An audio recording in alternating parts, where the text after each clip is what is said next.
Ladies and gentlemen, a very good afternoon to all of you.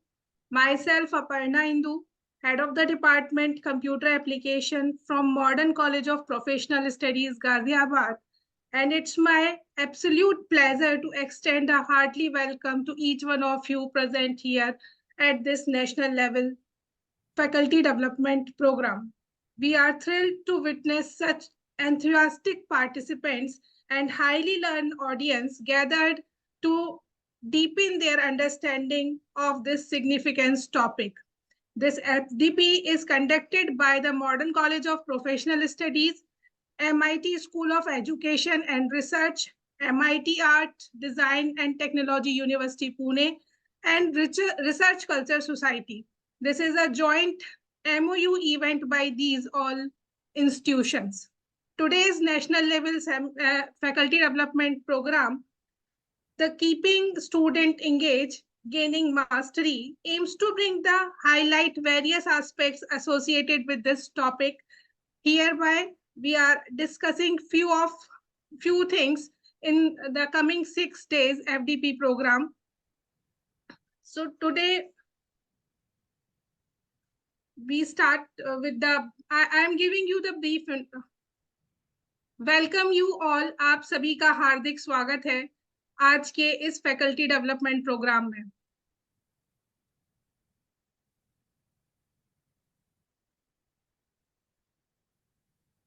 We start the event with the lamp lighting ceremony and we remember the goddess Saraswati.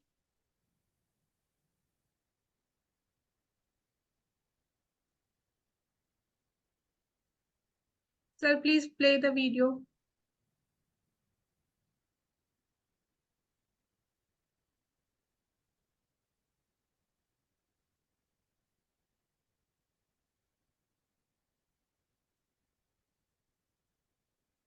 शुभं कुरुत्वं कल्याणम् आरोग्यं धनसम्पदः शुभं कुरुत्वं कल्याणम् आरोग्यं धनसम्पदः शत्रुबुद्धिविनाशाय दीपज्योतिर्नमोऽस्तुते दीपज्योतिर्नमोऽस्तुते शुभं कुरुत्वं कल्याणम् आरोग्यं धनसम्पदः शुभं कुरुत्वं कल्याणम् आरोग्यं धनसम्पदः.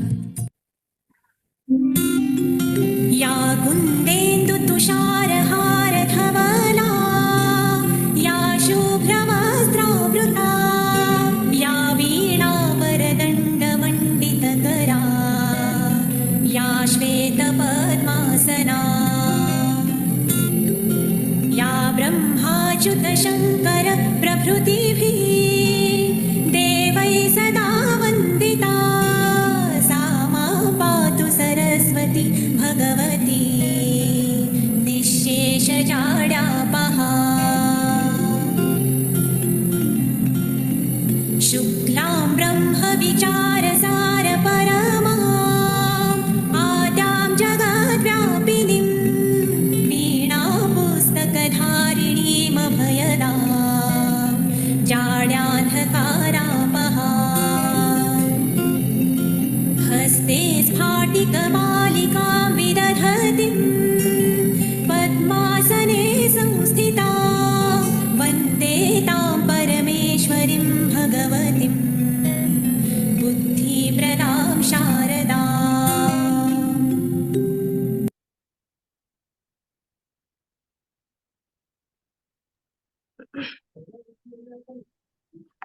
आज के इस कार्यक्रम की शुरुआत हमने माँ सरस्वती को याद करके माँ सरस्वती के चरणों में मैं शत शत नमन करती हूँ.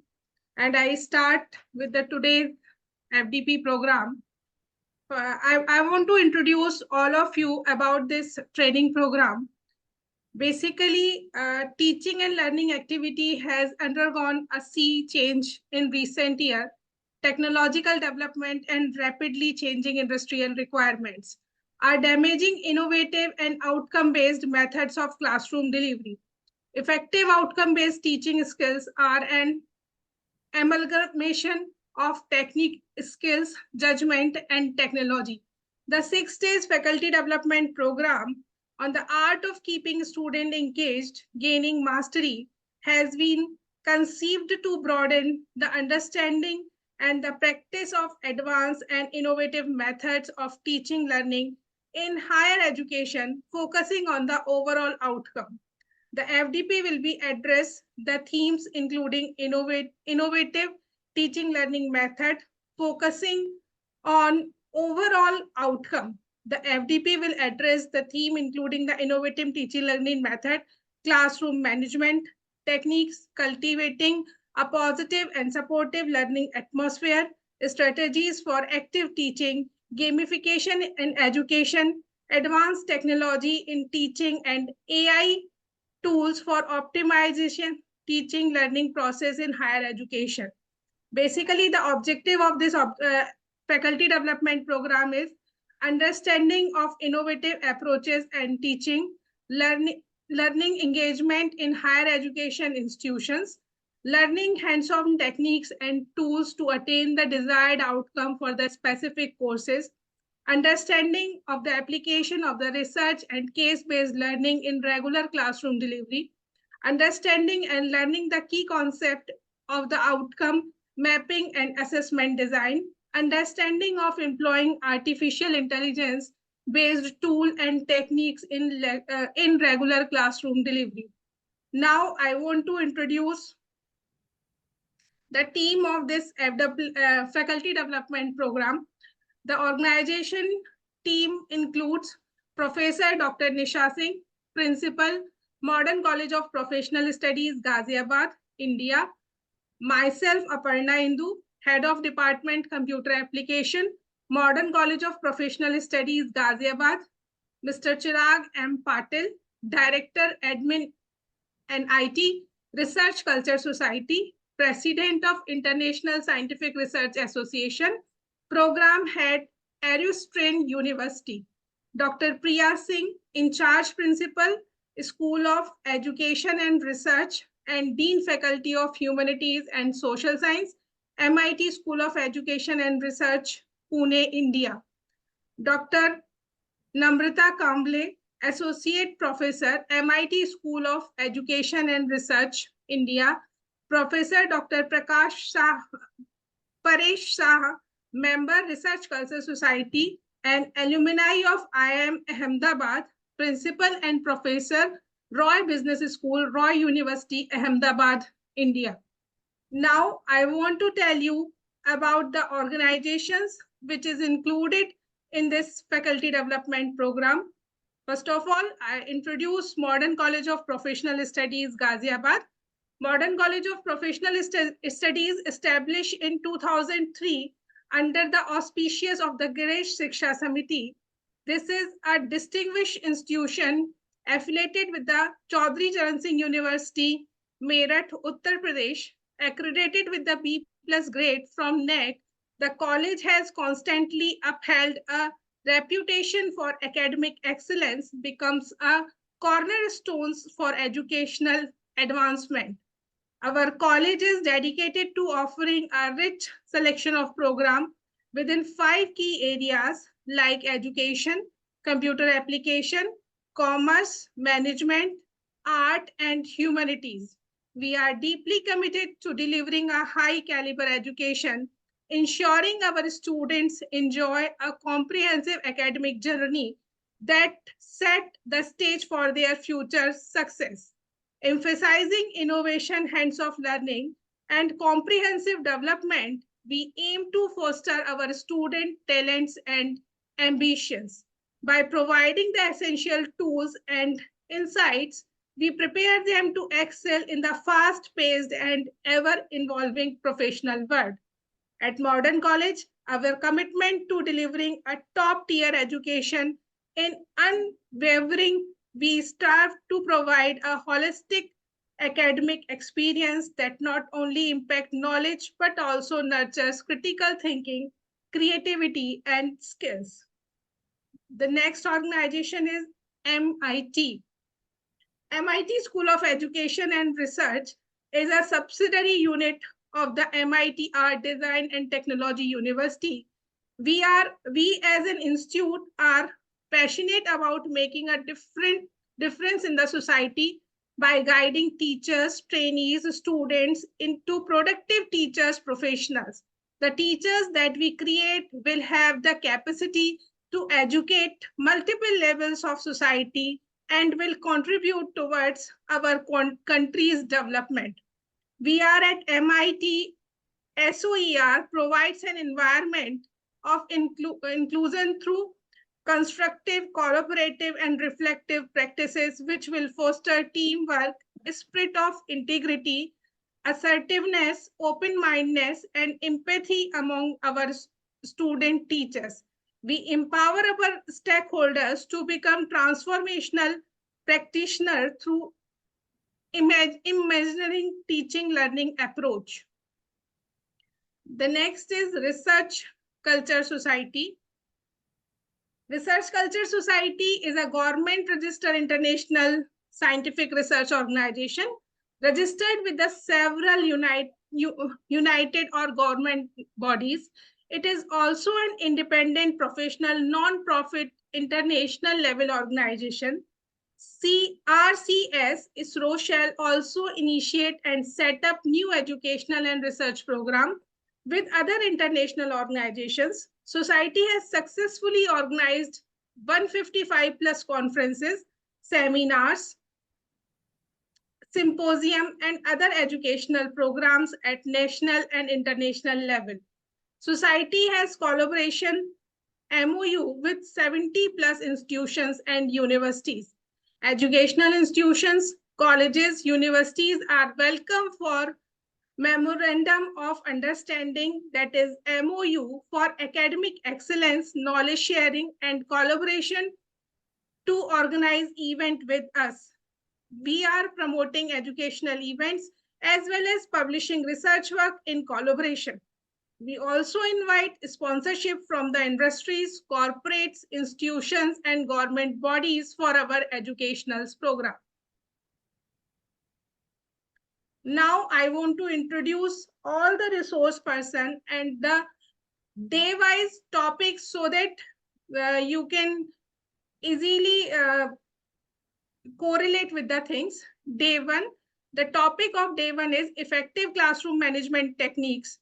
The resource person for this topic is Dr. Shilpa Popat, Assistant Professor, Department of Studies and Research in Education, School of Education, Central University of Gujarat, Gandhinagar, India. Day two topic is encouraging and cultivating a positive and supportive learning atmosphere. For this, the resource person is Dr. Namrata Kamble, Associate Professor, MIT School of Education and Research, MIT Art Design and Technology University, Pune, Maharashtra. The day three topic is utilizing game and gamification in education. For this interesting topic, Professor Dr. Madhuri S. Salve, Associate Professor in SP Mandalais Tilak College of Education, Pune. Ma'am will guide us regarding this topic. Day four topic is strategies for active learning, active teaching and learning as per new national education policy. Dr. Pallavi, Director Parul University, Vadodara, Gujarat. Ma'am will tell us about this new educational policy and how this policy is good for the new teaching and learning methods. Day five topic is incorporating advanced technology in teaching to enhance engagement. Professor Dr. Manmohan Gupta, Professor, Department of Education, Ras Bihari Bose, Subharati University, Dehradun. And the last day topic is AI tool for optimizing teaching learning process. Dr. R. Krishna Kumari, Assistant Professor in the Department of Career Development, College of Engineering and Technology, SRM Institute of Technology, Tamil Nadu, India. Ma'am will tell us about the AI tool and how AI tool is used for teaching learning environment. So this is about the 6 days detailed program, which we will deal day by day. So today, I want to introduce Dr. Shilpa Popat for the today's presentation.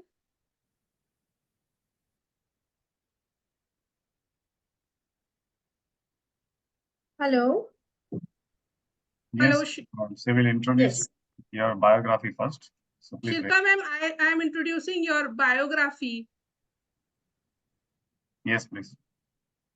Yes, give me a few seconds.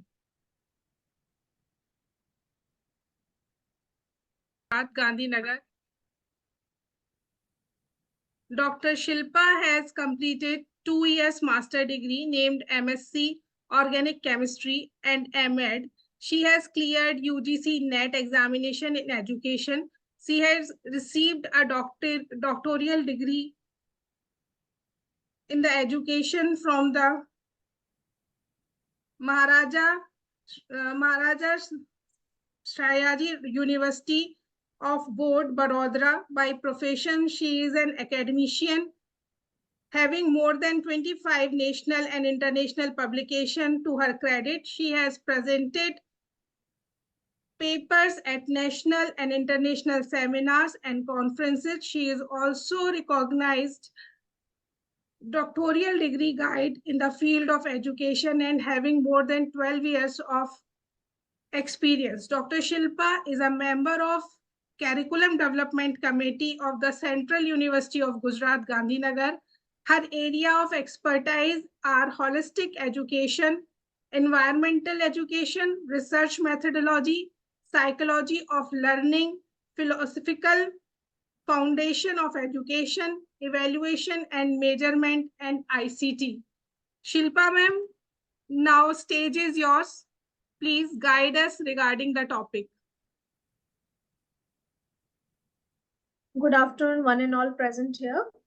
First of all, I would like to say thank you to the organizers for organizing this FDP and giving me an opportunity to become a resource person and interacting with you all today.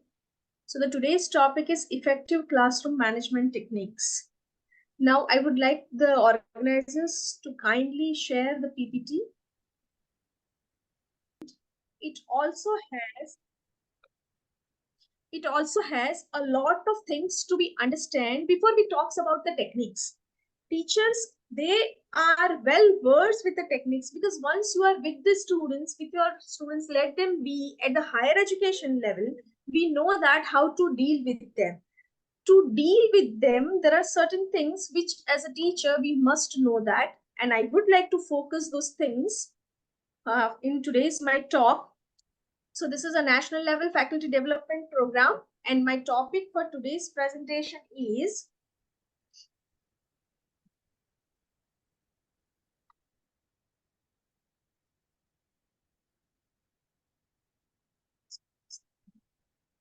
effective, it's autoplayed, techniques. Now, see, this is applicable at all levels from nursery KG, that is pre-primary, primary, secondary, higher secondary, as well as to the higher education institutions. Because we know that in higher education institution, we are dealing with more mature students. So that time also, it is very applicable. It is more suitable to all levels of education. It is more suitable for each and every type of a teachers and everyone, those who are learning and day by day. So this is a certain things related to the classroom. When we are saying that classroom, we know that every concept in this consideration has its own meaning, has its own definitions. So classroom is a place where students spend maximum of their period of time. They are, when they entered into the institutions, they are in the classroom. Even in higher education, they are in the classroom for a longer period of a time. And this is given by Philip Jackson. So this is the place where students spend maximum period of time of their learning. And that is why I say that it is very important to understand the classroom and students' behavior first before we move into the management of classroom. Classroom is a place where various activities are going on. Different types of interaction takes place. different situations, different societal situation arises into the classrooms, and there are certain norms which are being built to understand this interaction amongst students. I do have taken some photographs from the school section because the classroom itself begins from the very early age of the students, right? So there are many activities. Say, for example, if I am delivering a lecture and my students are listening, this is also an activity which a person are doing into a classroom. If I'm interacting with my students, if some discussion is going on, some activities are going on, some presentation from student side is going on, some research interactions are going on. These all are the activities which we carried out in the classroom when we are teaching to our students. Now, there are, as I have written here, there are certain norms which are built up, because we know that when there is a group of people, those who are gathered for a specific purpose, here the purpose is teaching, learning, or the purpose is learning. So they are gathered together. It means the norms are built up. Norms is we all know that these are the set of standard which each and every people have to follow when they are gathered at certain place. So when we are talking about classroom management, it also has its principles which is to be followed, which we'll talk into the coming period of time. Now, again, the classroom consists of those conditions that promote or prevent or simulates, checks the characteristic activities of the pupil. Here, what we do, we promote certain activities, we stimulate certain behavior, we understand certain behavior from the students. We observe that even students are observing each other, students are observing the teacher, and many conditions which are arising into a classroom wherein we have to have a certain type of learning happening at each and every point of a time. This definition was given by John Dewey. When we are talking about classroom behavior, because if we have to understand the classroom, we also have to understand a behavior. So when we are talking about classroom, we know that it is an integral part of teaching learning process, and that is why the discipline is very important. And to understand the classroom management and to understand, to maintain the discipline into a classroom, discipline not by force, because here we are dealing with a human. So when we are talking about discipline, it should have a certain norms, as I told earlier. And that is why, first of all, we have to understand the behaviors which are happening into the classroom. So more of them and all are very important, because when students are behaving in certain fashion, we have to understand their intentions, their purposes, their learning, their intellectual abilities, their social cultural background. Everything is responsible for the behavior. So people do think in the context of the groups that they would never do alone. Classroom may we always have a group of students sitting with each other, sitting in front of us.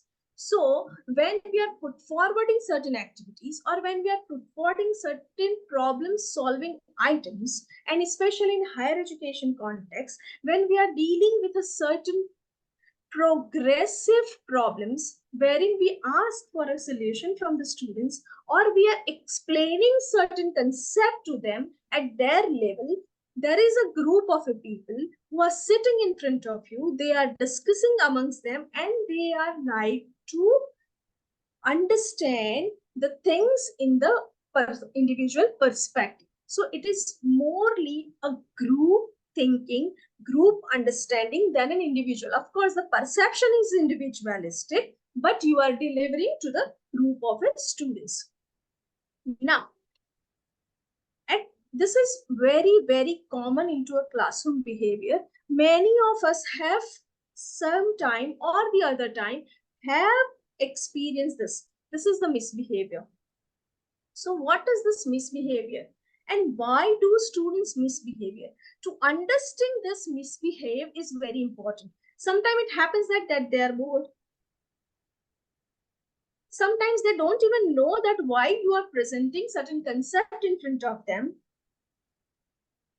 They even at times not in a position to apply the informations which are being provided by teachers into the classroom to the application part of it. Then there is the interaction which, say for example, the class or the lecture which I am taking today may find very uninteresting for some of the people. So at that time, what do? They stop listening. They start certain type of activities which they will certainly try to distract the teacher. So this is the misbehave, very common into the class. Then the pace of interactions.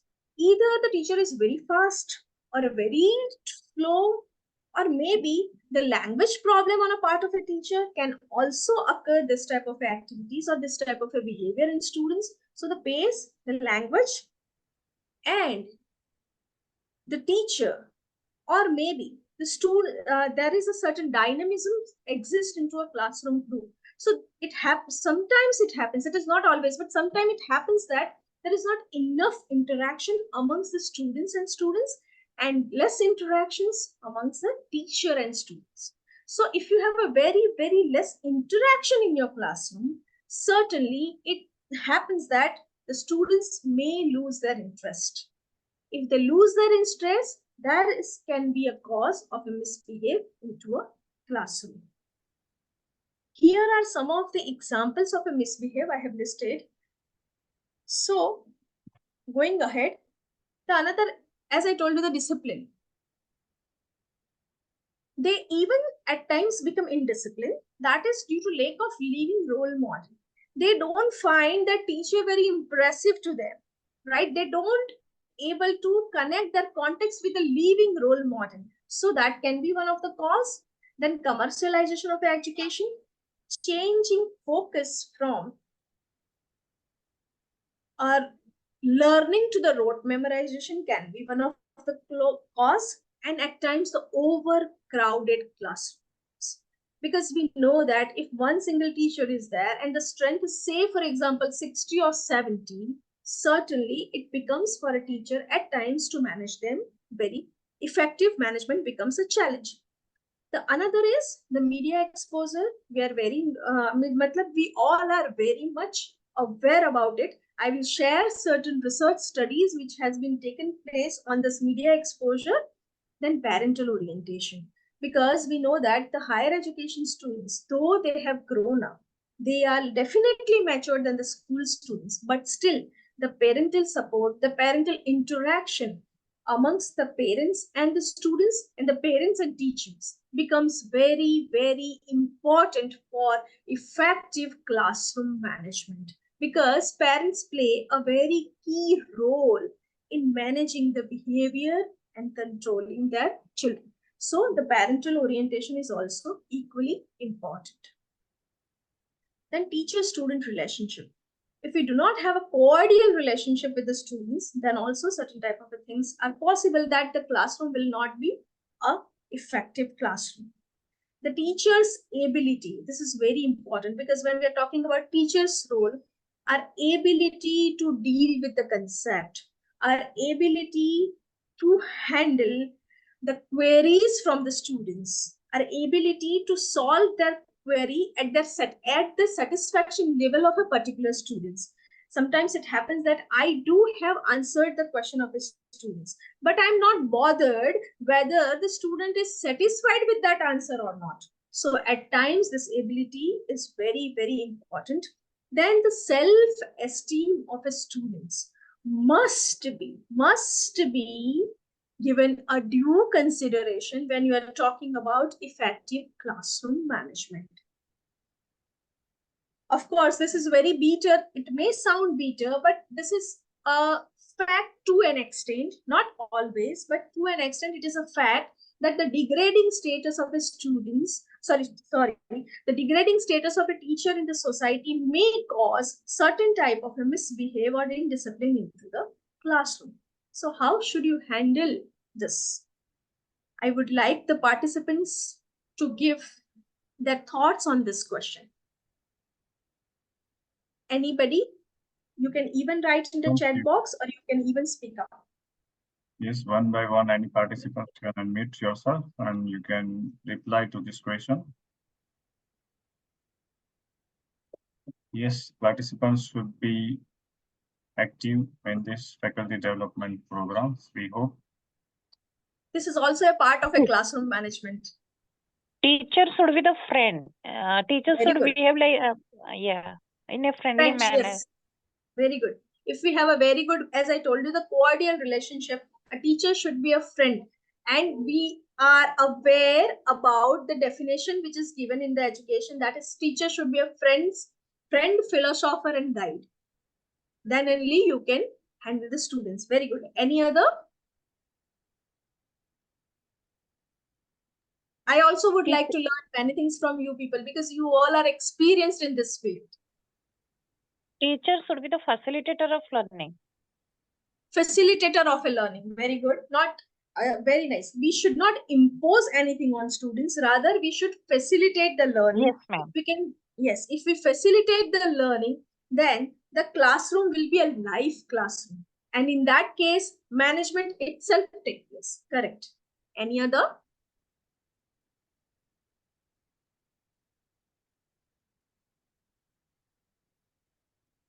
Okay. Should I move further? Yes. Student participation should be more. Okay, students' participation should be more. It means that active learning should happen into the classroom, right? If students are active, the teacher should be more aggressive. More aggressively, not into a negative connotation, but into a positive connotation. Teacher should be more active to engage the students all the time throughout you are in the classroom. Correct. See, these are certain management strategies. उसमें first है follow a routine. Very, very important, because I use one word, that is discipline. Discipline not always on the part of the students, but discipline even on the part of a teacher is also very important for classroom management, right? So we must, even I as a teacher, should also follow a certain routine which has been given by institution. Say, for example, the timetable and the syllabus and everything is managed by the institutional part. So we must follow that routine, and certain routine we should have with our students.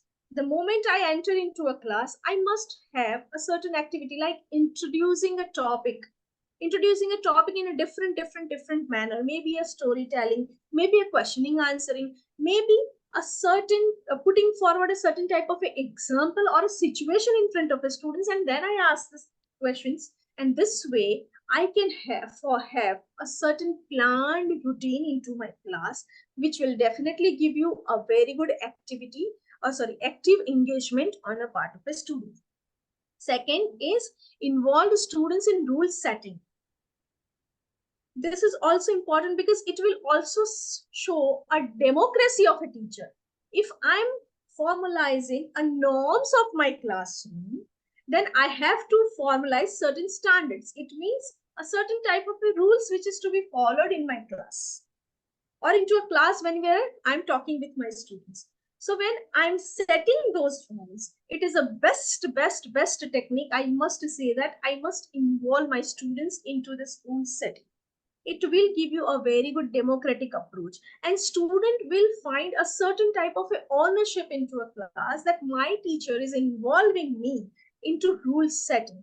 Once the rule setting is being done with the help of the students, with the active participation of the students, among students and teacher, I say that breaking those rules will be a very less. And in that case, your classroom is very well managed. Third, make your lesson very enjoyable, right? So if students are enjoying, if I am enjoying my teaching into a classroom, then my students will enjoy learning. If I don't feel like teaching with wholeheartedly, certainly student will bored. They will find certain other strategy to handle your class, or they may find certain other strategy to distract your class. So better we always should have a very joyous and enjoyable classroom environment. Then the fourth is use positive language when you set your classrooms. Because language is very, very important. We know that knowingly or unknowingly also we should not hurt anybody with our words, right? So this is also one, concept when we are talking about ahimsa, right? So our language should not be very offensive, which will hurt anybody, because our students are also a human being. And as I told you earlier in one of the slides, that is self-esteem of a student should be very well taken care of. So the language should be very positive, politing, and at the same time, I must say that in a positive connotation again, a commanding, because here we have to taking care of an entire classroom. Then develop a meaningful relationship with your students. We have already talked about it. Be considerate when giving grades. So when there is a matter of assessment, we should be fair enough to assess our students. There should not be any type of a biases should be involved into an assessment technique. Now, these are the two things. Effective teacher manage their classrooms and moderate teacher manage the discipline, right? So when we are talking about effective teacher, they act into orderly manner because they plan their learning activities. They plan their class before going to the class. So planning is very important. Then to act strictly according to the principles. Why strictly? Because we have put forward certain rules to the class or certain norms to the class, right? So we have to adhere to those norms which I as a teacher have put forward with the help of students to establish the obedience. And we are talking about the moderate teacher. They are controlling the class. So managing the class and controlling the class, these two are altogether two different types of concepts. Because if you try to control your class, it means that you try to impose certain things. And when you are imposing, then it becomes a difficult thing. But when you are trying to engaging everyone and we are trying to make your students actively participate in your class, it will be a definitely effective managed class. Then comes the another concept, that is classroom climate. What exactly it is? It is the intellectual, social, and physical environment where students can learn by the product of social interaction between and among teachers and students. There are three important things. First is intellectual, social, and physical environment. Intellectual environment means as a teacher, how intellectually and logically with suitable examples I am put forwarding my topic in front of the students. Because when we are dealing with the higher education students, they also are very much exposed to a different sources of knowledge. So here, instead of lecturing everything, it is always a better approach to discuss and deliberate amongst the students. So the intellectual environment, the social environment, why? Because all students in our classroom are coming from a different types of a societal environment. Social status are different, family type is a different, social climate is different, geographical locations are different. So the societal environment which is happening in the classroom is also very important. So it is a part and it is a humble responsibility of a teacher to make that social environment very congenial to each and every students to make your classroom very effective, right? We have a very diverse students sitting in front of us, and we have to managing this diversity in such a manner that from this diversity, there should be a concept called unity should come up. If that comes up, your classroom is 100% effectively managed. And the third is physical environment. In this physical environment comes like the sitting arrangement, Then the distance between the students sitting and the blackboard, or maybe the presentation, whatever I am using it, right?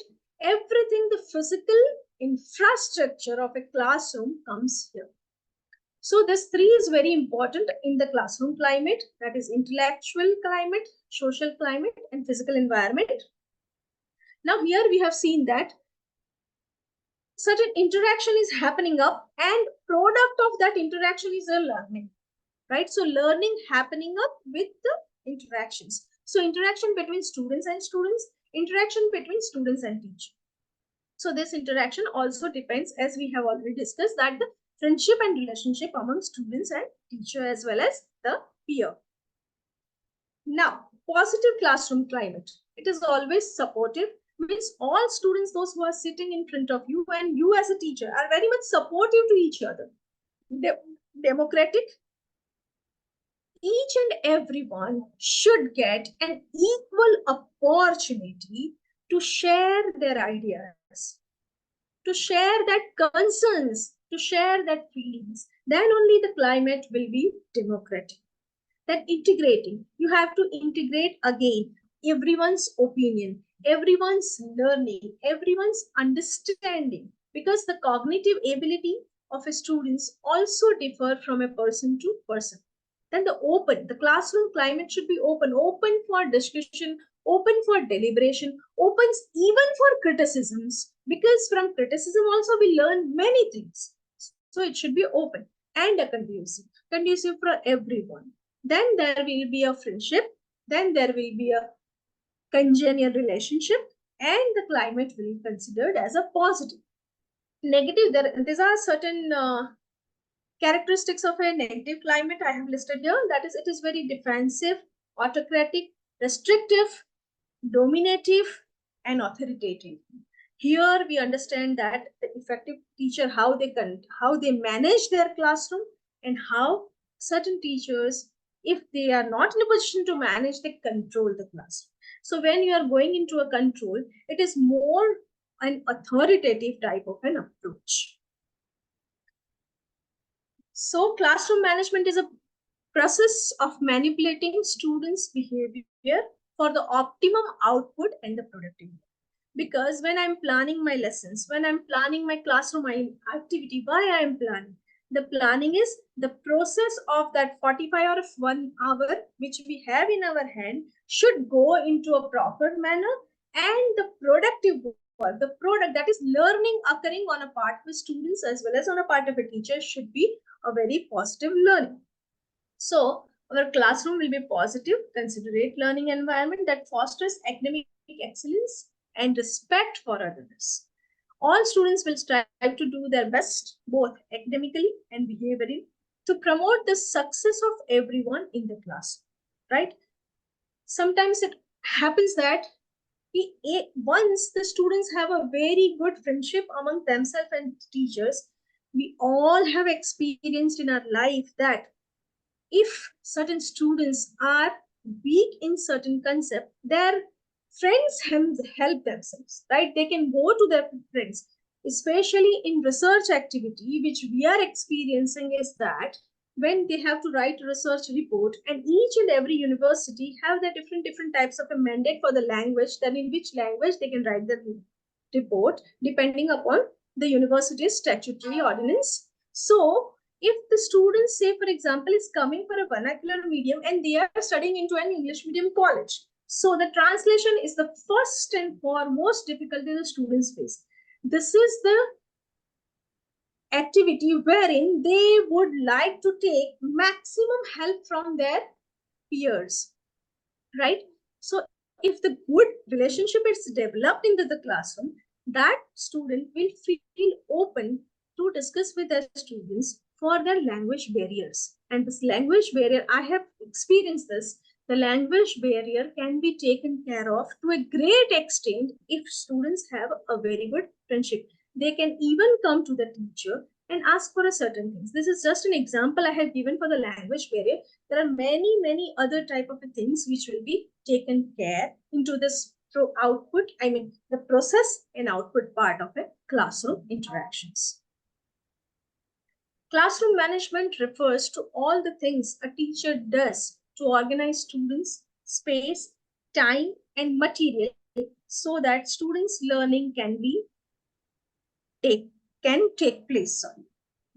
Right? So here certain things are met. That is organizing, first of all, space, the area of a classroom which we have with us, the time which we have with us, and the material from which I'm going to teach or from which I'm going to conduct an activity.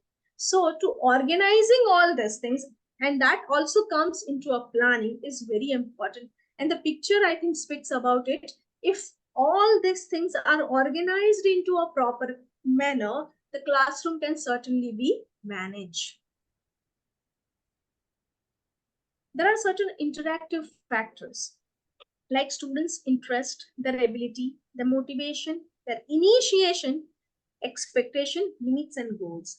Each and every one, those who comes to us to learn certain things, they do have their goals. Say, for example, a student is taking an admission into a bachelor degree.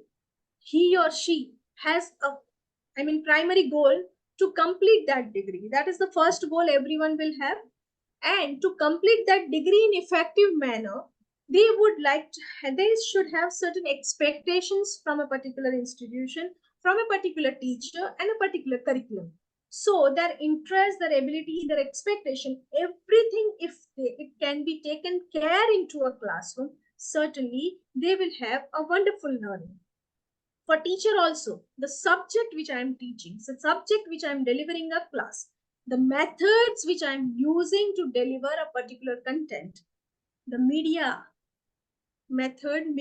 I am using. Say, for example, if I am showing certain video clip, if I am showing certain charts, anything which I am using has to have a relationship with the content which I am talking, and that particular media should be interactive enough for the students. Then only it can have an interesting and learning. Then the expectation of a teacher, because if I feel so that I have to take a class today, I must have a certain expectation. What are those expectations? For that, I have set an objective into my planning, that the students will be able to, say, for example, understanding, say, for example, to apply the knowledge, say, for example, to appreciate certain ideas of a thinker, whatever it may be. So that expectation, that is the objective of a lesson. If that can be matched at the end of the lesson, I'm sure that the classroom will be effective. Then the activities which I'm carried out into a classroom, that is also a very interactive factor. The most important is time management, right? Because as I said, time management makes a lots and lots of the things to be doing into the classroom. It is a concept, it is a thing which can make your classroom a more effective, and it is the only thing which will act as a barrier in managing the class, right? So I have to, first of all, learn how to manage my time. If I have been given 1 hour, how should I manage them? So for that, there are certain concept which is given into a time management. First is available time with me, right? It is a 1 hour class or a 40-minute class or a 50-minute class. That is the available time. Then the next term is allocated time. So allocated time means from this 1 hour, how much time I am allotting to interactions or to instruction into the classroom, because I have to teach certain concepts. So to teach that certain concept, how much time I am allocating to instruction. Then engaged time. Engaged time means wherein I am engaging my students into the learning activities or maybe the teaching learning process. It can be a discussion, it can be a questioning, it can be an activity, or it can be a project, or it can be a presentation. So the engaged time. Then the thing is transition time. Transition time means from introducing my topic to closing my topic, there are so many steps which I am following.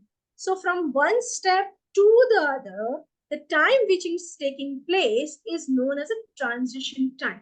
So if I am able to manage my time, the total time into all these aspects, the time management for a particular classroom will be very good. It's a very crucial and cannot be reversed, cannot be preserved.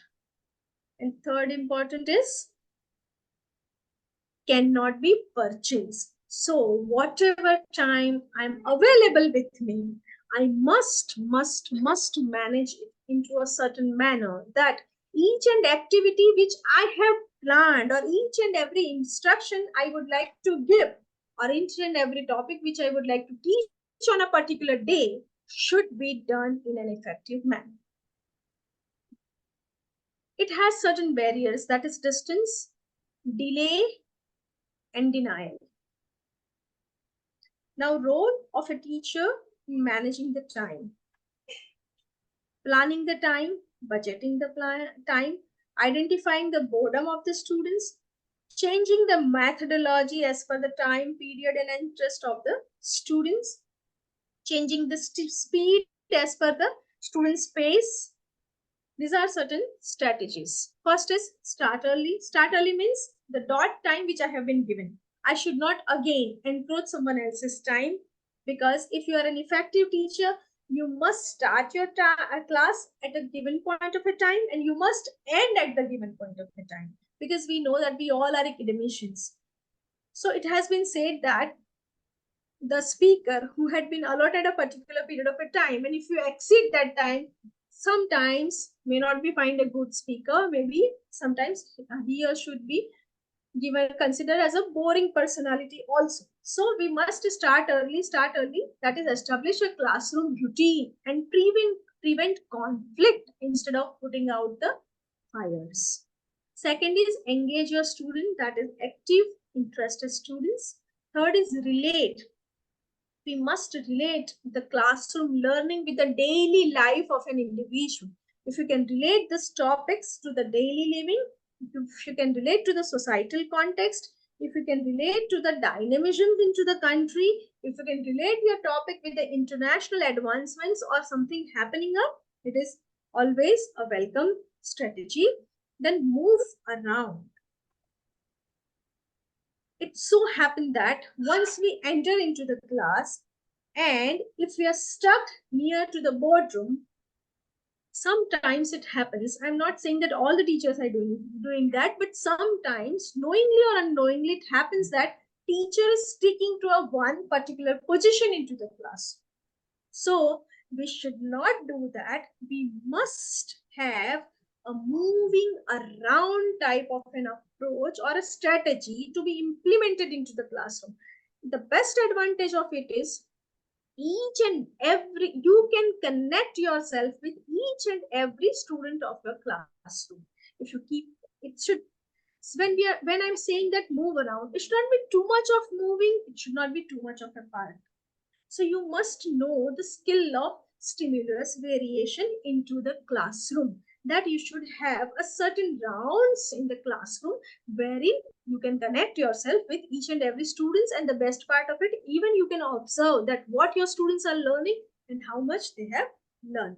Then to use the sign language. Sign language means that skill of non-verbal clues, because we know that sometimes even the silence speaks louder than the words.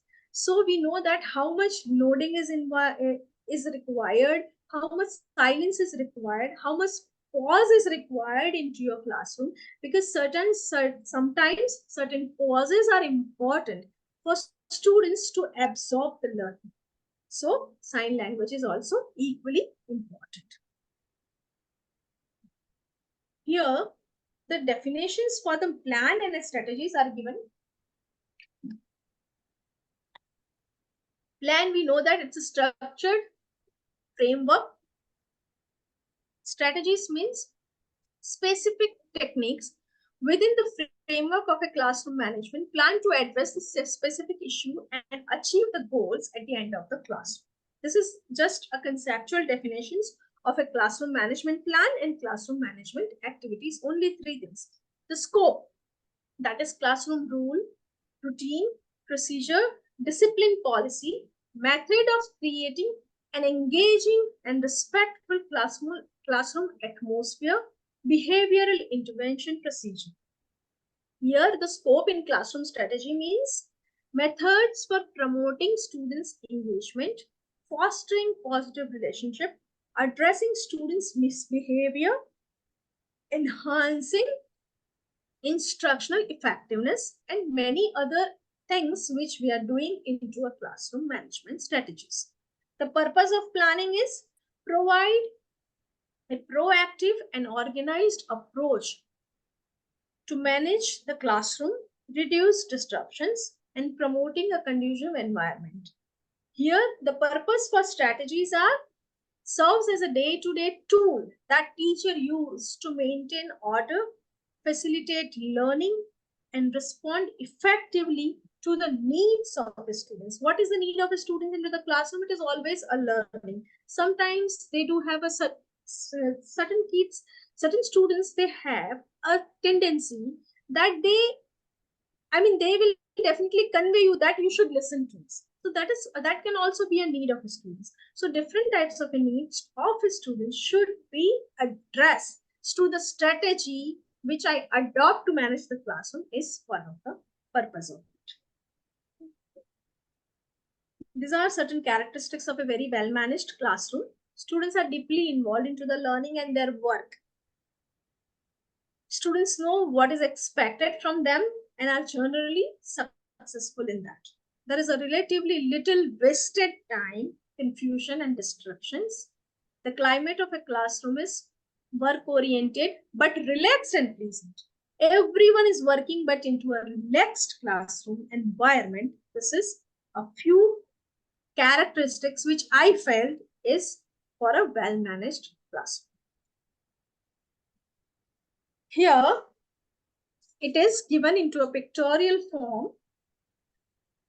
It is regularity in the rules and regulations of the classroom, clear and fair assessment, student-centered learning, student engagement, effective housekeeping, and authentic connections. Right? These are also a few characteristics of an effective classroom management. As I told you, the physical environment, here the housekeeping I have taken because I felt it is very important. If your classroom is clean and pleasant, certainly you will feel good to be there into that particular room. And we can even have a feeling of social responsibility if we feel that this is my classroom and it is my duty to make it more clean, positive for my students. Now, principles of classroom management. When we are talking about principles, there are certain principles which will help us. If we follow this principle, this will help us to make our classroom very effective.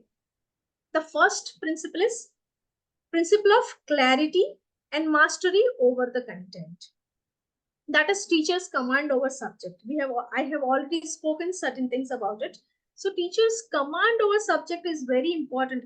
As a teacher, if I don't know the concept well, how will I teach that? How will I plan my activities? How will I engage my students?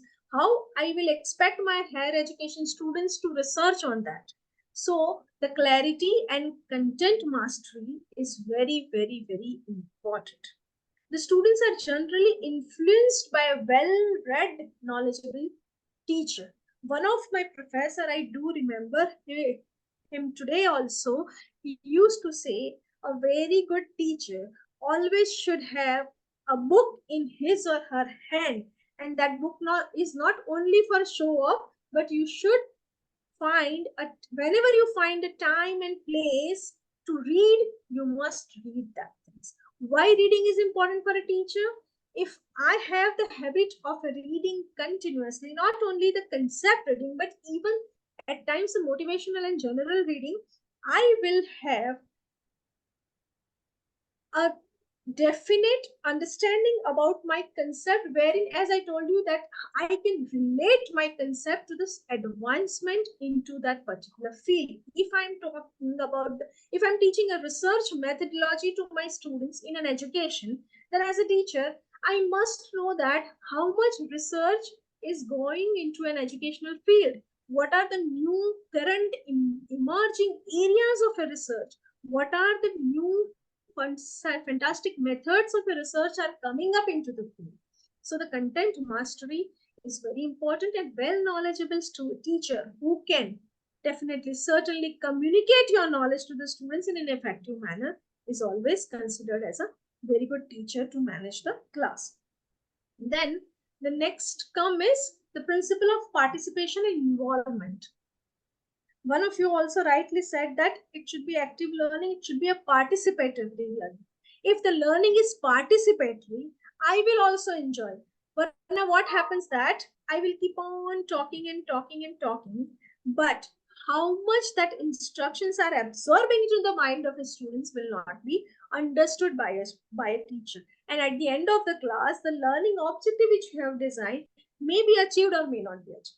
So to make sure that to achieve those learning objectives, my learning activity should be participatory enough. Active involvement of a students into an instructional task is a condition of a learning. If my students are not actively engaged, they will certainly not learn into a proper manner. So this is the first condition of learning.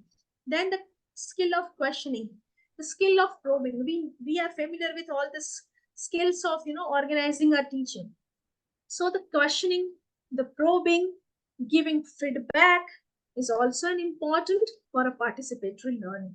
If I give away, the thorough feedback to my students, especially in higher education, when we are dealing with the research, when we are dealing with the guideship, we must know that how our students should be given a constructive feedback to make their understanding more crystal clear and to apply their knowledge to a particular field of research, right? So participatory learning is very important.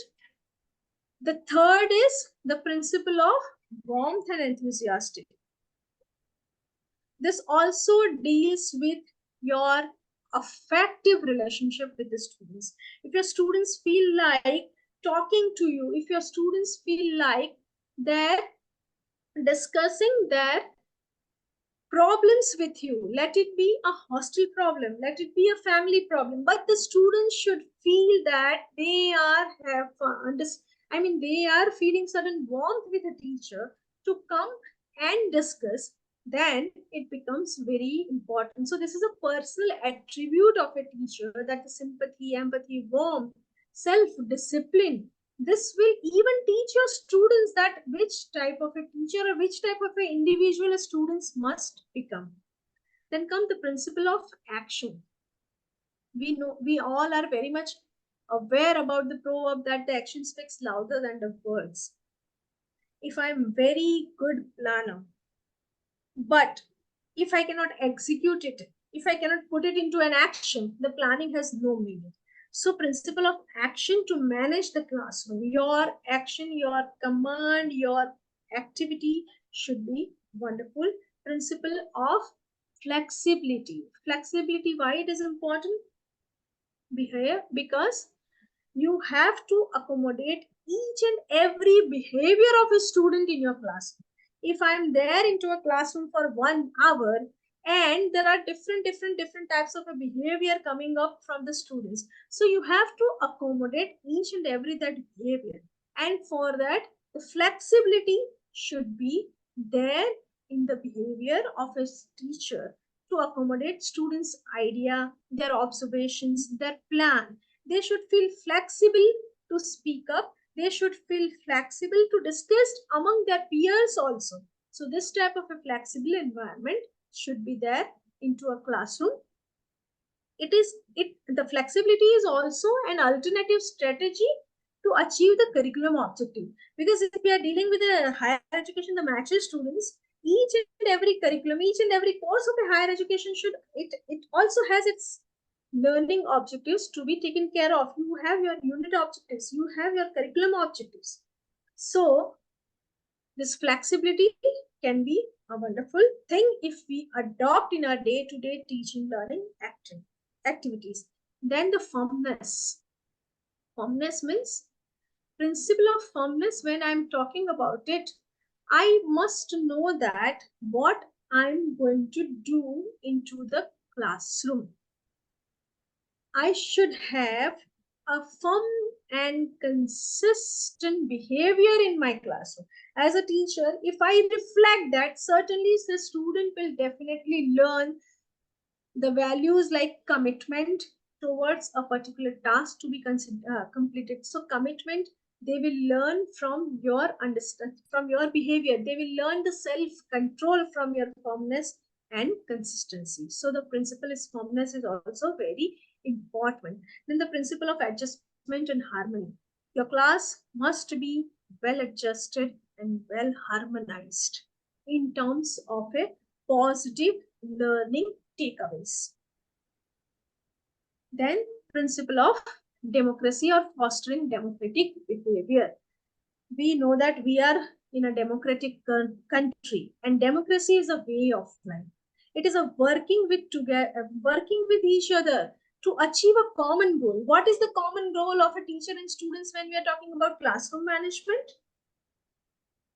Can I have an answer of it from the participants? Yes. To asking the question. Yes, please. Participants are requested to be unmute yourself so you can give the answer positively. Do not hesitate in this interactive session. Participants can give answer in the chat box as well as you can unmute yourself.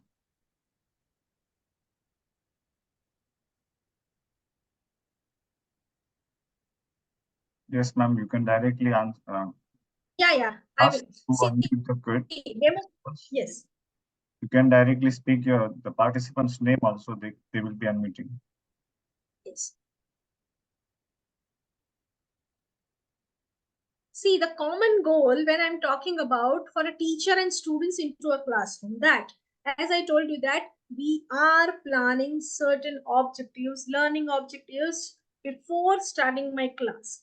So what is the common goal for a student and teachers or a faculty and the student is to achieve those objectives at the end of the class. Means a positive learning must happen at the end of my class or at the end of the class. This is I consider as a common goal.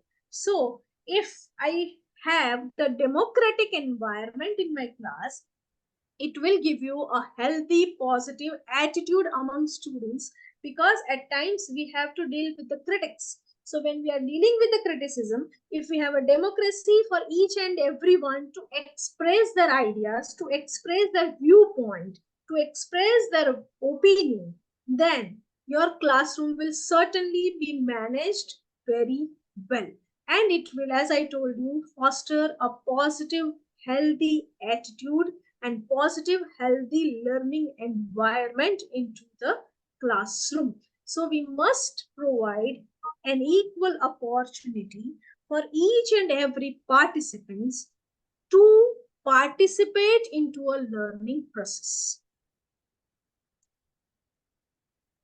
These are I have bifurcated this principles into a certain categories. First is cognitive concern, when we are dealing with the head, wherein the intellectual ability has to be applied. So these are the two principles in that. Then socio-emotional concern. These are the four principles. This is my own understanding and my own perception. Everyone will have an opinion on this. So these are certain the principle in socio-emotional concern. Affective concern, these two principles falls into the category of affective concern. Now I'm moving ahead. Classroom management, in that what is the teacher's role? First of all, see, make a good impression. How we can impress a people? a teacher, as I have said, and as I have understood, as I have observed my teachers, are very good teachers, as I have read certain things into a books, a good impression of a teacher will always be there if you are well prepared for your class. If you have a very, very good content mastery, and if you have a very good skill to organize your class. So first of all, you must make a very good impression, then come with enthusiasm and excitement. If a teacher is not excited, if a teacher is not enthusiastic, how we expect our students who are sitting in front of us, seeing our dull faces, to be enthusiastic? See, sometimes, all these things may sounds very common for an experienced teacher. I understand that. But we know that it is very important. We should carry an same type of enthusiasm. When I go to the class every day, let me have an experience of 10 years, 20 years, 50 years, doesn't make any difference if I'm not enthusiastic in my class. If I feel so that yes, I'm very experienced, now what type of things I should do, then the learning stops. If teacher's learning stops, the classroom learning will also come to an particular stagnation type of a condition. So the enthusiasm on a part of a teacher is very important. Then we have to address certain problems directly and immediately. Many a times it happens that many types of problems from a students come, say for example, I'm just giving an example, it doesn't mean that this is a thumb rule. Some students are facing some problem into their family, they do have certain family problems or certain family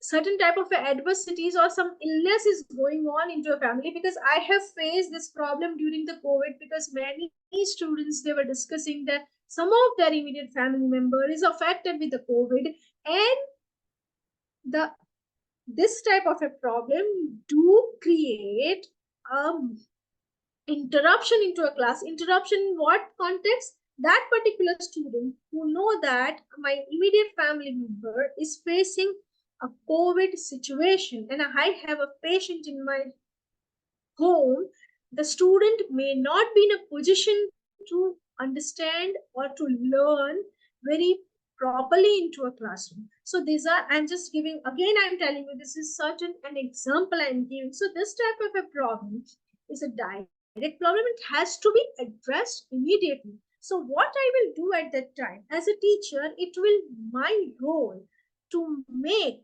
that student very much calm. I have to counsel that student to understand the concept which I'm going to teach, because that student cannot, they cannot have an absence for a longer period of time. It will also affect that learning. To make that students very calm and controlled at that position of a time, to counsel him or her and make that students learning the concept during your class. Then, know the power of proximity. You can accomplish more through your body language than your voice. As I told you, the use of a non-verbal clue can also be a strategy to manage your classroom. Sometimes your body language speaks aloud. How I am appearing in front of my students through my gestures is very important. So we must have that understanding as a teacher to understand our own body language to make our class more positive.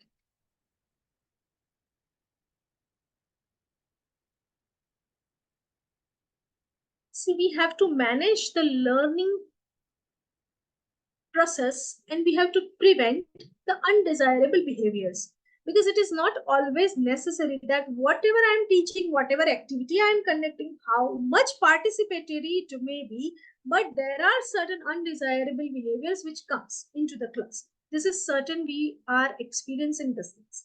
So you must know that how to prevent or how to control those behavior. To why we have to control or to prevent? Because the plan which I have made, should not be entirely affected by this undesirable behaviors, right? So this is also an important thing as a role of a teacher. Then model behavior, if you expect a model behavior from your students, you should behave very thoroughly, very properly with them. So mutual respect, active listening, interest in learning, all these things are very, very important. I must give a due respect to my student as an individual. If I can do that, then only I'll get a respect. Otherwise, we don't feel this type of a cohesive relationship between students and teachers. Non-verbal cue we have already discussed. Then focus. Our focus on a content. Our focus on managing our activities to communicate those concepts. Our focus for effective curriculum completion. Our focus for effective examination appearing and effective examination completion. So focusing should be very important. The attention needs to be given on each and every aspect of it. Planning. Don't be so much, over expectation from a children will also create a problem on a part of a teacher. These are certain barriers to the classroom. That is physical factor, maybe illness on a part of it. I'm sorry, not illness, but physical factors means the classroom facilities, institutional related factors, students related factor, academic factor, social factor, and teacher related factor. Physical factor means the infrastructural facility. Institution related problem means there are certain problems coming up from an institution sometimes. It is not always. To carry out the yearly activity on a stipulated period of time. Say, for example, if my institution has planned an academic visit of students in the month of January, say, for example, maybe on 17th and 18th of January, but due to certain unavoidable situation, the institution has to change the plan. And it so happened that the institution may not be in a position to carry out that visit further. So these are certain factors which will definitely affect the learning environment due to the classroom. So this is just an example I'm giving. Then student related factors. Say, as I told you, students are not interested. If one or two students may not finding physically well in your classroom, they do have some other type of emotional problems. These are comes under the student related problem. Then academic factor. Academic factor means your content, your mastery over its content, your academic professional upgrading, how much you are well built with your profession, how much you have upgraded into your professional career, into your field. Your academic factors affect the classroom. Then the social factor, certain type of a diversity or certain type of abnormalities going into a near society that also will influence the students. Or say, for example, some very good festival in Gujarat, especially we have a Navratri, all 9 days of a festival. This is also a societal factor because students are into a festive mood. So you also have to manage your activity in such a manner that their mood should be taken care of. So this can be a societal factor. Then teacher related factor. If a teacher himself or herself is, first of all, maybe not well, that can be one of the things. The teacher maybe well not prepared, maybe one of the things. The teacher at times may be overboard with lots and lots of responsibility. That can also be a factor. So these are certain factors which will affect your classroom management. Here, this is certain examples. I have just tried to put forward this into a statement type of a problem. Like, for example, physical barrier, classroom are overcrowded at times. This is one of the example. Not enough space for taking round into a classroom. Kabhi-kabhi kya hota hai, the classroom size is too small. So moving into a classroom for a teacher becomes a barrier. I have just tried my level best to put these barriers into a statement form. More number of windows or doors at times also distract. then more number of students sit on a one bench. Say for example, if we have a bench which capacity is 2 students per bench, if 3 students are sitting, certainly they will not feel comfortable in their sitting, and certainly so that they cannot concentrate on the learning, right? So we are observing nowadays in many of the higher education institutions, we have a benches with the chairs, right? I'm moving ahead because I think my time is ending within 5 or 10 minutes, and I will try my level best to complete this. This is school, it is not school, but the institution related problem. So student teacher ratio is very important. Many of the institutions have a huge number of students, we have already discussed. Then absence of disciplinary policies. If certain type of a misconduct is happening in your classroom, what is the disciplinary action taken against? Maybe the student, maybe the teacher, whatever it may be, whosoever is involved in it. So the absence of disciplinary policies. Then location of the institution. Maybe the institution is located into a very noisy or the crowded area. It will also affect the learning. Then over strict discipline is also very, very, very greatest barrier to the effective classroom management. This is student related factors. Students go to the tuition classes. I know that I am talking to the higher education students. We know that students do have their own ways of acquiring knowledge. And nowadays, the major, distraction which we are finding is media. I'm coming to that. These are certain example. Academic factors, that is time allotted, freedom provided to the students, facts, flexibility, which we decide into the teaching learning process. Certain things, the semester system at times. Social factors, sociological, different social backgrounds of the students, interference of the management, interference of the parents, and social political environment of a particular society. Teachers rated time, no time management, not prepared, not able to identify the need of the students, no proper voice modulation. Why voice modulation is important? Because when I'm teaching, I know that which point is to be stressed while speaking. If I stress that, it conveys that my teacher would like to say something important to me. So voice modulation, this is just an example. Teaching as a profession was not maybe a choice of a teacher, and by force he or she has come. So these are communication skill of a teacher. These are certain teacher related factors. Here I have given the research data for a media influence on classroom. In 2012, one of the researchers has found that 53% of undergraduate students at a time that they reported that they are text messaging during the classroom. So this text message, it can be, they are chatting, it means that, right? This is another example, 99 college students doing 20 minutes lecture. This all are the research data. I am not speaking that. This is the research which is being conducted and I have put forward in my presentations. Then the time to use the cell phone for each and every student has increased to a great extent that can also distract the classroom, right?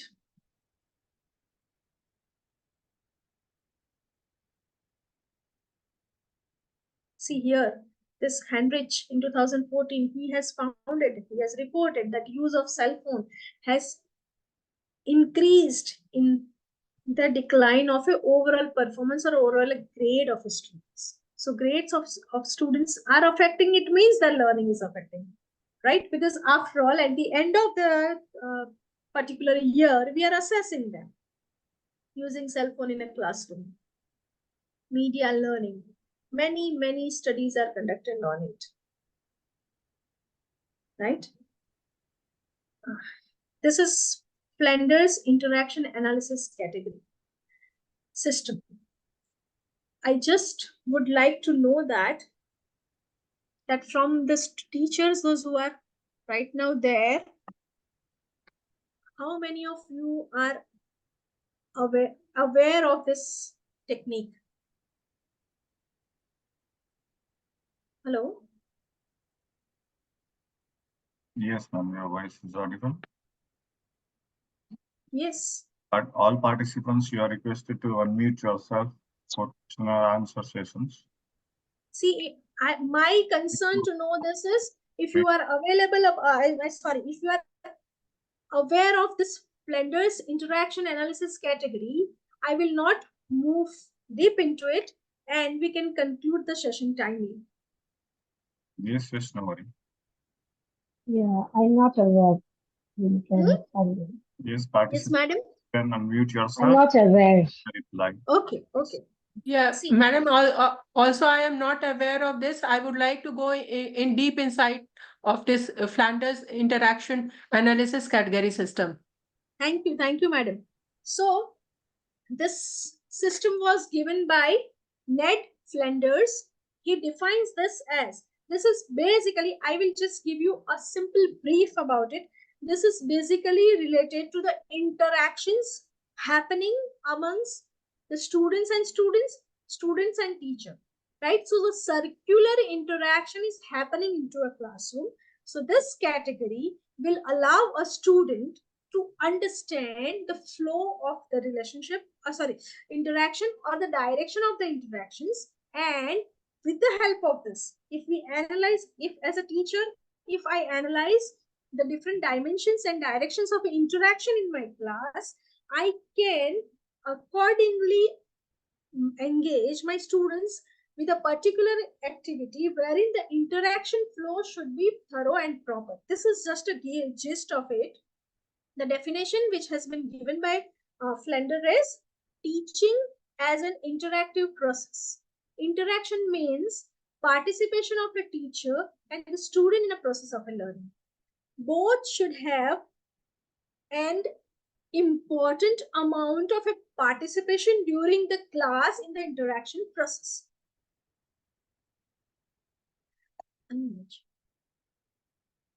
Just a minute. Can I escape from this sharing right now so that I can share a PDF, sir? Yes, please. Thank you.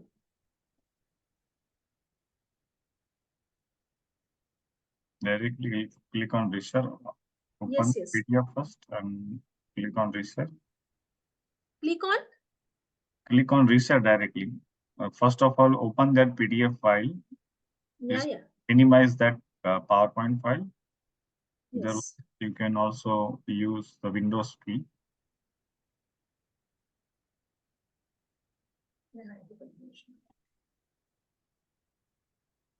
Yeah. See, this is the definition which I have just now talked. It was given by Flanders. And here is the diagram wherein T represent the teacher,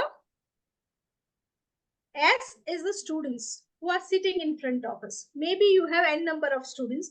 Here to explain this diagram, it has been taken 4 students. So, in the process of teaching, everybody interact with every other person who are involved into this process. And this is very important, first of all, for a participatory learning, for active learning, for a democratic understanding into the class, for a flexibility. So all those principles which we have talked about, even the concept clarity and content mastery, even the understanding of a students understanding of a content, everything happens in this circular motion. So the Flanders has designed a technique which is known as interaction analysis category system to understand that how an interaction is going on into my classroom. So how you can influence your students? Certain things this has been written into this category. That is, you can lecture, you can ask questions, you can criticize, you can give direction, you can ask them to give an opinion, and then based on opinion you can give. You can even give them, as I told you, higher education ke students hai, the presentation, the research question you can put forward, and how do you how the interaction is happening in your classroom. What interaction analysis means? The interaction analysis means a process of encoding and decoding a pattern of interaction between the communicator and the receiver. The communicator and receiver can be students and student. The communicator and receiver can be student and teacher. This diagram, if we see that, this is the communication between a communicator and a receiver. Now, how this encoding helps? It helps in recording the event in a meaningful way, and decoding is useful to arrange the data into a useful way and to analyze the behavior and interaction which is happening into a classroom. Right? These are the 4 important techniques, systems. But from this, right now, we are just talking about the Flinders Interaction Analysis Category System. Now, these are certain characteristics which are being put forward here. It is the verbal interaction and made the more effective. Now, I'm just going through it.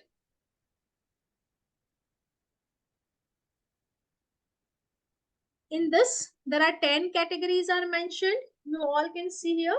Teacher talk, 7 category, pupil talk, 2 category, and silence or confusion, 1 category. I will directly show you the flow chart of it so that you people can understand.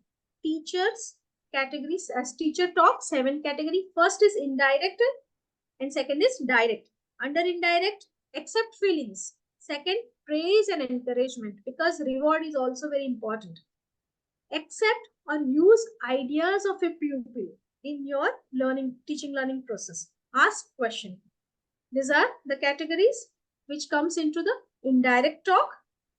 Direct category, how he has classified, that is lecture, means what right now I am doing, lecturing. Then give directions. When you are discussing the things, when you are debating with your students, you have to give a direction to the certain points. That is give direction. 7 is criticizing or justifying the authority.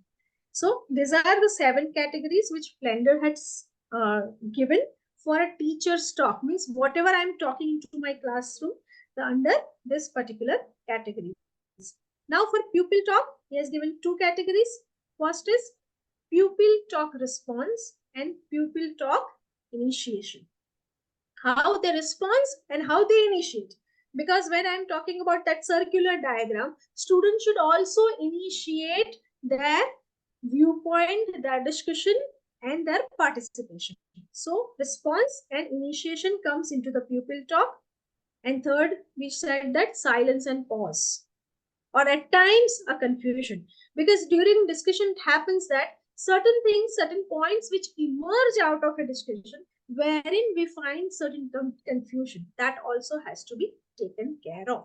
So this is how Flinders has given a flow chart for a teacher, pupil, and silence or confusion.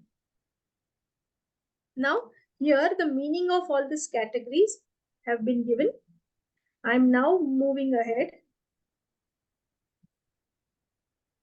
All the 7. Now, how we can observe. So you have to observe and you have to coding certain things, that is encoding and decoding. For that also, the process has mentioned here.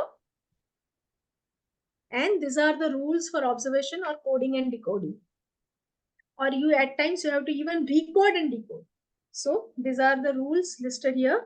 Sorry, due to the time, I am not able to move into all this point by point.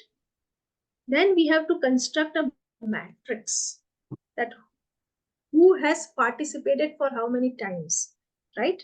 So after constructing a matrix, it deals with the frequencies also, frequency only. This is the formula. After this, we have to come to the result and the ratio, that who has participated with whom at how many times. So at the end of our entire analysis, a teacher will understand the interaction is happening into a which particular direction. So these are the certain advantage of using this. It is an effective tool to measure the socio-emotional climate into a classroom, right? So if I say that, say for example, out of 15 students, 5 students interaction is too much amongst them only, and they are not talking much with the other students, as a teacher, I can understand that there is a certain type of a problem which is happening and I have to modify their behavior. If I feel that few, say for example, out of 15, 2 students are not talking to that teacher, means that flowchart is not much completed, therein I can understand that this 2 students may have certain type of a barriers to come to the teacher. So from this mathematical analysis, I can understand the flow of an interaction, the direction of interaction in my classroom. And this is very logical in nature. It also used for in service to, advantages are listed here. You all can go through it. Correct? Now I'm again moving on to the PPT. So Flanders, we have already talked. These are assumptions of a Flander. Categories, I have already talked about it. So I'm not going into it. Now, this is again a very important, strategy, that is listening. We have discussed about it, that we must listen to our students. Let them talk related to your study, related to their study, related to your classroom interaction, related to their own concept, related to their own problem, let it be anything, their friendship, everything. But we must listen to the students. Fairness, firmness, and consistency. These are the 3 important values for classroom management. If we do not have these 3 in our own self, the classroom cannot be managed. Training for a teacher for this is very important. Again, here is the question, but I will not go into it. And finally, I would like to say that we are all aware about the Gurukul system in ancient India, how a guru used to manage the classroom. It was a residential schools, all students, all princes coming from a different kingdom. They are staying with their friends, and how they were learning, how the gurus used to conduct the learning, their methods of teaching, their methods of observing the students, their methods of assessing the students is very, very, I must say, and apt and very encouraging. For this, thank you, everyone. Yes, please. Now, if the participants, if you have any queries or questions regarding today's presentations, you can unmute yourself. Yes, someone has raised a hand. David. Yes, someone has raised. Yes. Please unmute yourself. Participants can unmute yourself and you can ask your queries or questions related to today's topic and session. Madam, good afternoon. The session is really very good and very informative, and really it keeps me engaged. May I get the PDF of this you were telling, because it was very fast about the Flanders interaction theory, and it is very informative and very useful. So Yes, ma'am, I got the point. Thank you very much for praising me, madam. I will certainly share this, information for this Flanders interaction analysis with the sir, and they will circulate to you all. Surely I'll do that, ma'am. thank you, ma'am. Thank you, sir. Thank you very much. Yeah. I think someone has raised the hand. Yes, any other participants? Yeah. Question, please, one by one, unmute yourself.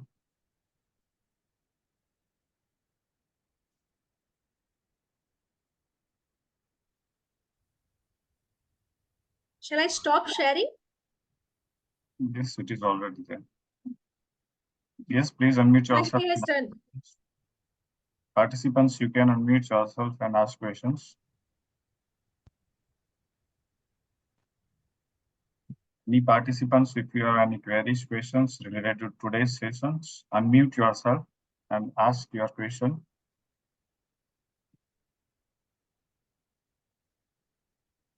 Thank you so much, madam. Your presentation was so nice and it was very simple and the clarity was there. That's why it was very meaningful to us. I think teacher must be skilled. So that classroom management will be classroom will be managed in a better way by the teacher. Yes, madam, you are absolutely right. That is why in between I was mentioning that certain skills of teaching like introduction and closure, explanation with example, illustrations, right? Questioning and probing. These all are the skills. Even teacher must have a skill to deal with the misconduct or misbehavior in the class. This is also in madam. skill. Teacher should also know and are skillful enough that how to, deal with the authority and the students and managing the things. You are absolutely right, madam. Thank you. Thank you, madam. You're so much nice presentation and Thank you. thank you. Thank you, madam. Just now I saw one question into a chat box that how you can connect to me. Of course, sir is there, the society is there. You can connect to me. And my introduction is already given. I am an assistant professor in Central University of Gujarat. So this is how also you can contact me. Thank you so much. Yes, participants, you can check the chat box. We have already sent the contact number details and the links.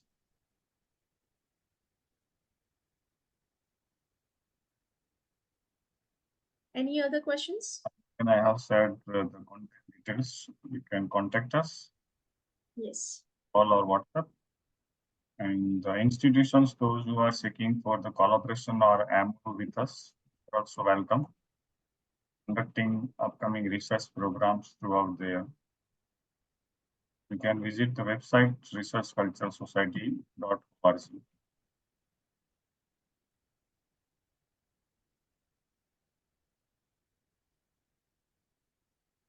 Sir, if no further queries, shall we close the session? Yes, ma'am, will give the vote of thanks. Thank you, sir.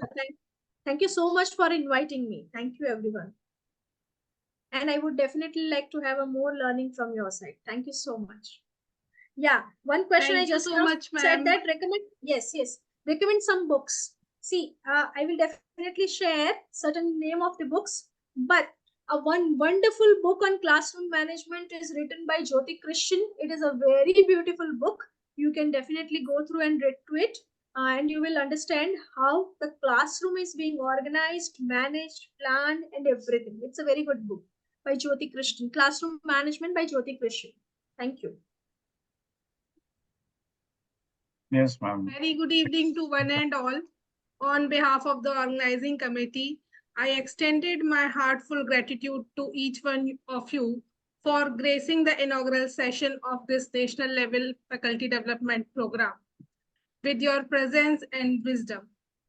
Dr. Shilpa Popat, the keynote speaker, captivating us with her profound thoughts and visionary ideas. Her address has undoubtedly set the stage for fruitful discussion. Ma'am told us about the effective classroom management technique and the different ways to how to manage the classroom, because the classroom is a place where the student can spend maximum time. So we have to manage the classroom very effectively. Thank you once again, ma'am. And we took forward for this faculty development program filled with the enriching discussion and meaningful interactive sessions. Wishing everyone a successful and rewarding FDP ahead. We will again meet tomorrow at 3 p.m. for the next session by Dr. Namrata Kamble. Thank you so much, everyone, for your presence and for your patience. Thank you.